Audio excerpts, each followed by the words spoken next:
Hello and welcome back to my office. This is a little later in the day and it's gone 6 o'clock, so I've got a pink gin. Cheers. Now, I'm very late today with organising things, and the reason why is it's been quite an exciting week. First of all, because you Templars are interested in everything as it happens, I will say that I have reorganised my office. Now look, this is very interesting because now I've got all of my books that I've written on that shelf and that shelf, all the hardbacks that is, and then up here I've got Medieval Murderers collaborative books, Act of Vengeance, The Sinking Admiral, which I wrote with the Detection Club, and various other short story collections and so on. And at the very top, Litmus, Roman Whodunit, and right up there that is, and a lot of other books which I've worked with other people on. I just kicked the stand. Whoops. Anyway, that's been fun. I've also, I think when I gave the last talk to the Templars, I'd just finished the copy edit of the next Jack Blackjack book. And in fact, this being a month later,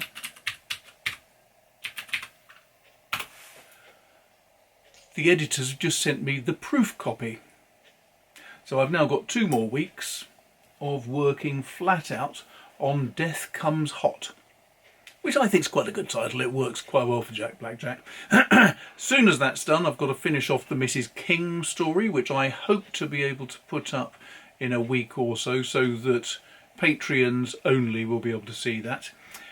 It's written, but it's not strong enough yet, so I'm now going back to do some amendments and make sure that it all works nicely.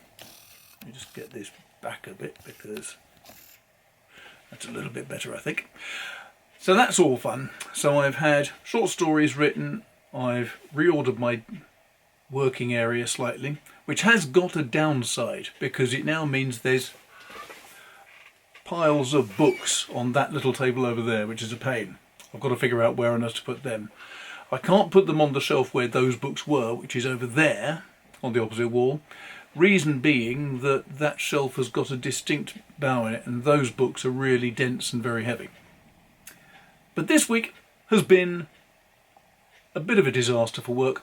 Last Friday before last that is, a good friend of ours, Dartmoor Dave, sadly died. Nothing to do with coronavirus, basically emphysema caused by many years of smoking roll-up filterless cigarettes, and because he was a blacksmith, inhaling iron filings all day every day.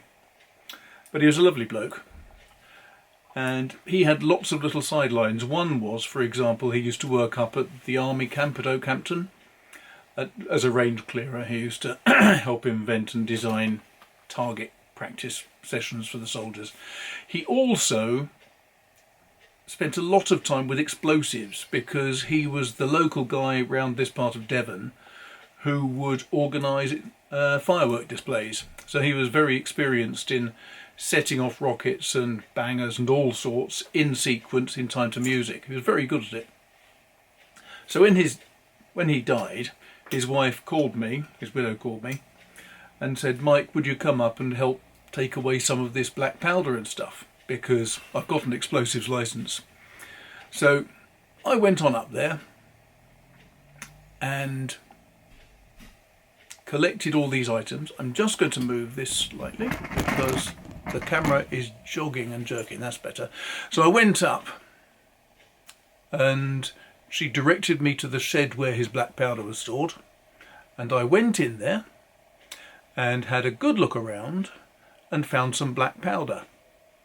Unfortunately, I also found a whole pile of detonators, det cord and other items that really shouldn't have been there. Now this was a Sunday afternoon, so I came back home and thought, who do you call? And the obvious person to speak to, as far as I was concerned, was firearms licensing. They don't open on a weekend, so I had to wait till Monday. And first thing on Monday, I phoned up firearms licensing and said, look, I'm really sorry, but I found all this stuff.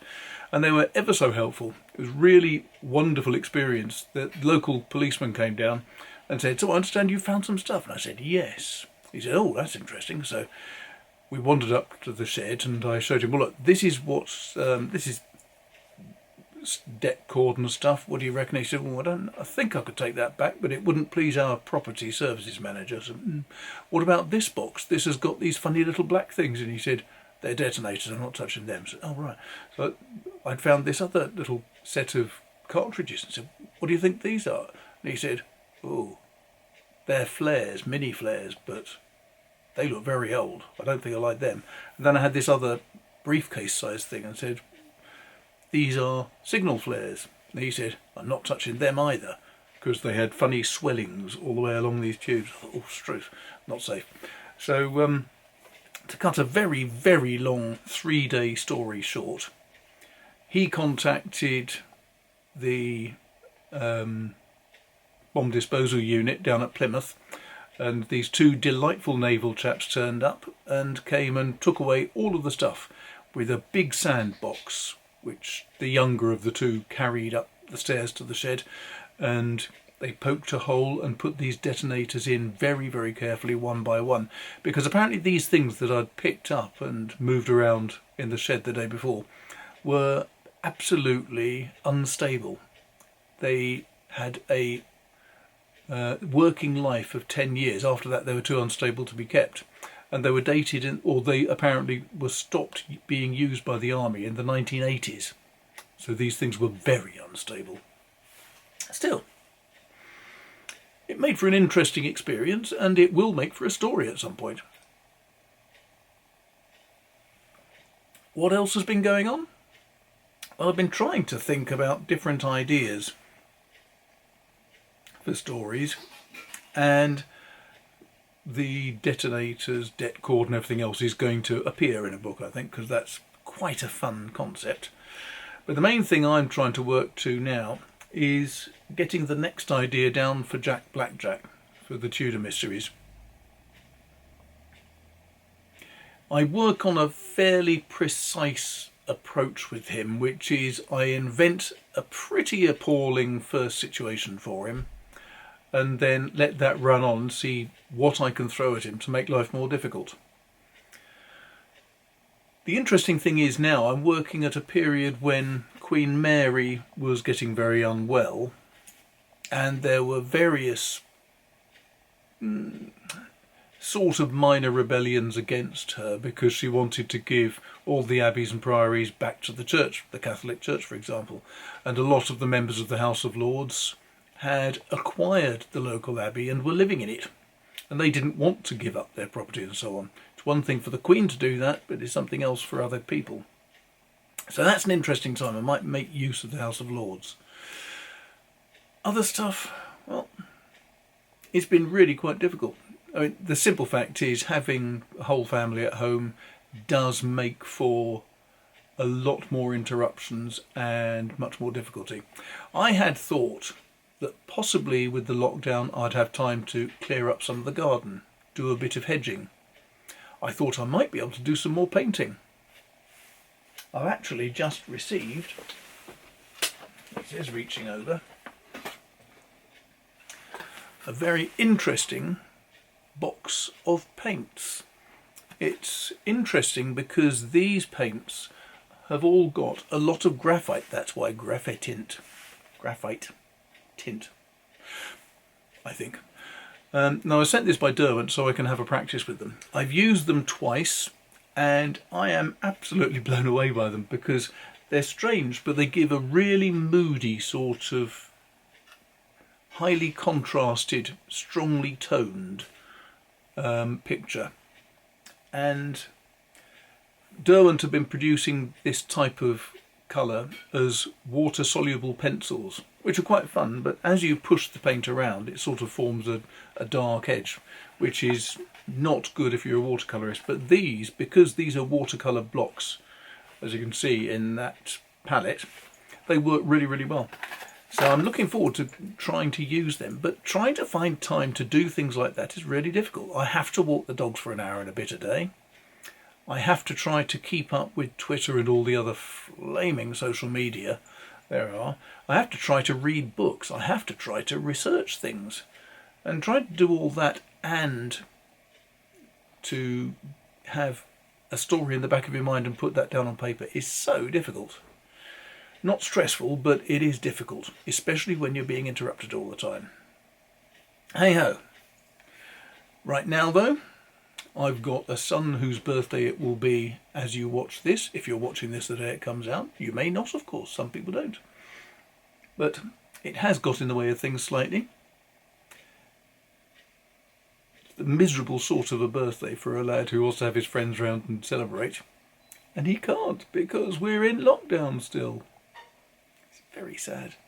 So I think it's going to involve walking across to a park, and various people are going to walk nearby, and they're practicing their frisbee throwing of cards to him. So hopefully it won't be too much of a disappointment for him.